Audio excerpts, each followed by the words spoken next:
putting this on. All of us got together to put this on. This is something that I've been looking forward to, that hopefully we can get going here in the county also as well. So we got in Jackson County. The guys I have beside me to my left, Brody McCurdy, he's a senior. He's a 3-year starter. Also played a lot as a freshman. He's a guy that told the rock about 30 times a game last year, close to it. He's one of our guys that all the guys in the locker room respects, they look up to, and a lot of us scared of him. He's just kind of a bull. He was a guy that we had to go to a lot in the throw game as well as on the ground. Plays defensive end on the other side of the ball. Very tough to block, especially in the pass game. Very quick, good sized player. We enjoy having Brody. Brody kind of keeps everybody in line. He says something, everybody listens. So we have high expectations of Brody going into this season, and we're looking forward to it. On my right is Noah White. He's a junior. He's our started quarterback last year as a sophomore. Noah has a lot of different skill sets that we like to use and expose. We feel like the RPO game is something he can do well. We feel like reading people from line of scrimmage or at depth and gun is something he can do well. We think he can does a good job of a quick game, on quick read. We'll read the overhang backer over the corner. We also excited about how he can throw the digs and the downfield throws, the corners and the posts and the sail routes. So he brings a lot of tools in the game that allows us to open up the offense and do a lot of different things that which sometimes you're not able to do in certain years with certain guys. So we're excited about Noah. Both these guys had the ball in their hands probably 80% of the time for us last year, if not more. Also started on defense. I know Brody was one of our leading tacklers on defense. Noah was one of our leading tacklers on defense. Noah led the team in interceptions. So these two guys are very, very huge producers for us on both sides of the ball and as well as special teams. Brody does a lot of snapping for us. Noah's our punter kicker. I think these guys do it all. For a school our size, we're not a small school, but we're not a large school. We're going to dress 50, just maybe a little over 50 players. These two guys stand out a lot on both sides of the ball, and that's why they're here with us. As a staff, we talked about what two guys want to bring us to talk about our team and our program. And our players, juniors and seniors also talked about it. And everybody kind of comes to the same consensus. These are the two guys that we have the expectations to lead us to where we want to go going into the next season. We want to talk about 2020. As far as the season goes, this is something that's a little different, obviously. None of us has been through. Our summer's been really good. June especially was outstanding. Our morning workouts, 7th and 8th graders, they have everything's optional anyway, but they have optional in the mornings. They go in the evening for our 7th and 8th grade. So we had about 20 of those guys show up. So we'd have about 70 plus kids in the morning all through June. We didn't miss the lift. These guys would come to practice every day. A little bit different than what I'm used to seeing in the summertime, just because they were there thinking this could be our last day. And they practiced like it. They lifted, worked out, conditioned, did everything we asked them to do. It's been a really good summer given the circumstances. But I think with all the things going on in the world and society, I think that's what helped the summer go so well. Everybody I've talked to, other coaches and people around the area, they kind of have that same sentiment that the kids is, the ones that's there, showing up, the effort and the things you're getting out of the kids right now is really remarkable given all the circumstances. But we're excited to get into the 2020 season. We feel like we're faster than we've been. We feel like we're bigger than we've been. We feel like we're stronger than we've been. We have depth.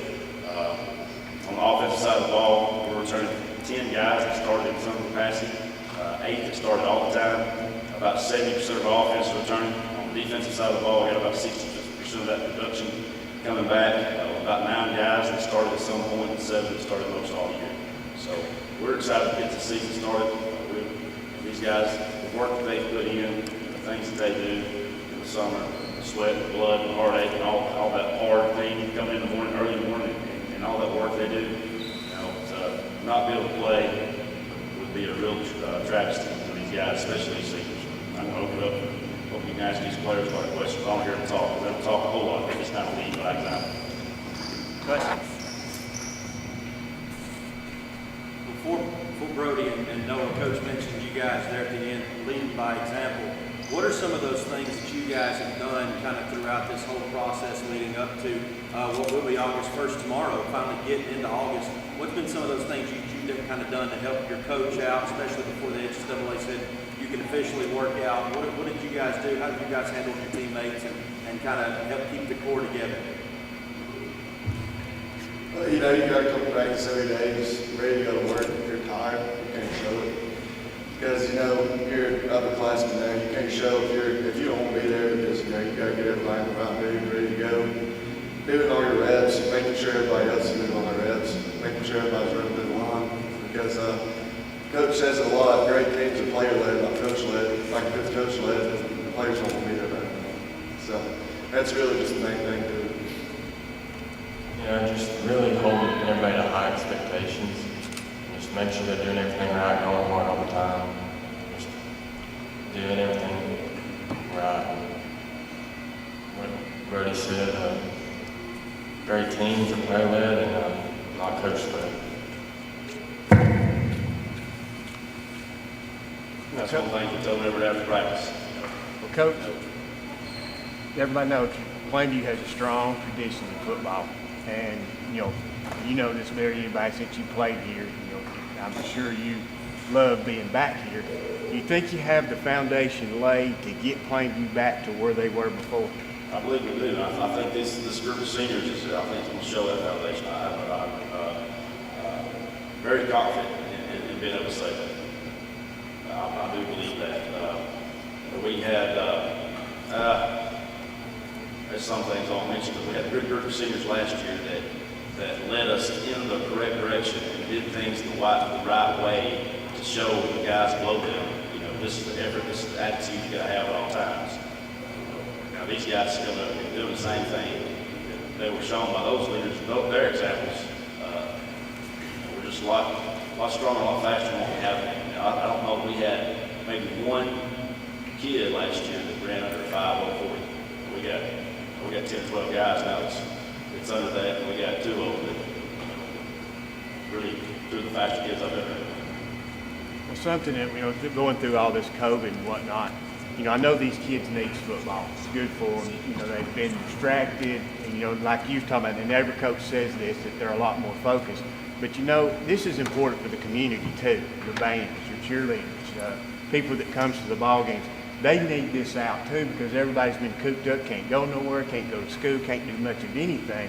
So I think, the way it is in Alabama, because football is so important all across the state, I think the communities need this. Absolutely. We're playing next Saturday to put as many people in the stands as we can. We're having a bear night, and obviously we're going to follow guidelines the best we can. But we have every kid that plays the game of football from kindergarten all the way to these guys, the seniors, is going to come.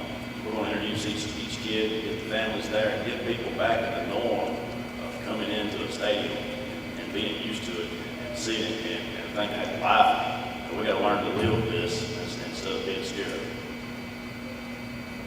Coach, when you took over a few years ago, these guys now who are juniors and seniors were freshmen and sophomore. They were young guys. Having the chance to coach them for the last 3 years and watch them grow under you, do you think that's a big factor in trying to take the next step in 2020? No, without that, even these guys, they'll probably nod their head when I say this, but if we do something wrong, let's say we're doing 10 sit-ups, something small, something simple. If one guy doesn't do that rep, everybody gets punished for it. Everybody gets punished for it. If one guy doesn't run through the line, everybody gets punished for it.